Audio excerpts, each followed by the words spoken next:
श्रीमद्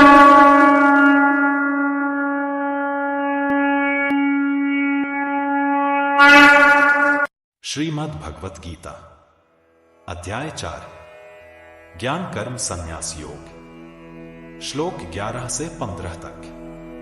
श्लोक 11 ये यथा मां प्रपद्यन्ते तांस्तथैव भजाम्यहम् मम वर्तमानुवर्तन्ते मनुष्या पार्थ सर्वशः।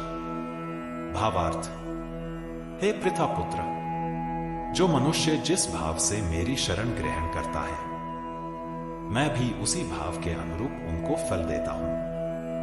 प्रत्येक मनुष्य सभी प्रकार से मेरे ही पथ का अनुगमन करते हैं। श्लोक 12 कांक्षन्तः कर्मणा सिद्धिं यजन्त इह देवता क्षिप्रम ही मानुषे लोके सिद्धिर्भवति कर्मजा।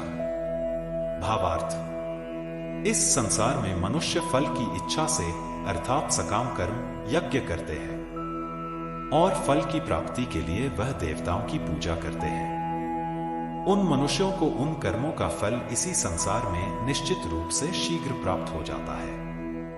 श्लोक 13 चातुर्वर्ण्यं मया सृष्टं गुण कर्म विभागशः तस्य कर्तारमपि मां विद्धये कर्तारं व्ययम्। भावार्थ, प्रकृति के 3 गुणों अर्थात सत्व, रज, तम के आधार पर कर्म को 4 विभागों अर्थात ब्राह्मण, क्षत्रिय, वैश्य और शूद्र में मेरे द्वारा रचा गया। इस प्रकार मानव समाज की कभी न बदलने वाली व्यवस्था का कर्ता होने पर भी तू मुझे अकर्ता ही समझ। श्लोक 14 न मां कर्माणि लिम्पन्ति न मे कर्मफले स्पृहा इति मां योऽभिजानाति कर्मभिर्न स बध्यते।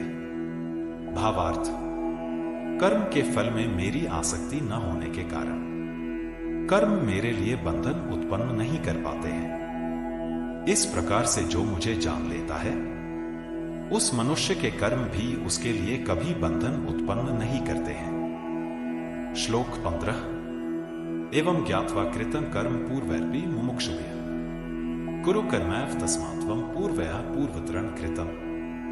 भावार्थ, पूर्व समय में भी सभी प्रकार के कर्म बंधन से मुक्त होने की इच्छा वाले मनुष्यों ने मेरी इस दिव्य प्रकृति को समझकर कर्तव्य कर्म करके मोक्ष की प्राप्ति की। इसलिए तू भी उन्हीं का अनुसरण करके अपने कर्तव्य का पालन कर। प्रिय दर्शकों, अगर आप हमारे इस चैनल धर्मा डायरी पर पहली बार आए हो तो इस चैनल को सब्सक्राइब करने के साथ साथ बेल आइकन पर क्लिक करके ऑल पर क्लिक जरूर कर दीजिएगा, ताकि जब भी इस तरह की वीडियो अपलोड हो तो सबसे पहले नोटिफिकेशन आपके पास आए। जय श्री कृष्ण।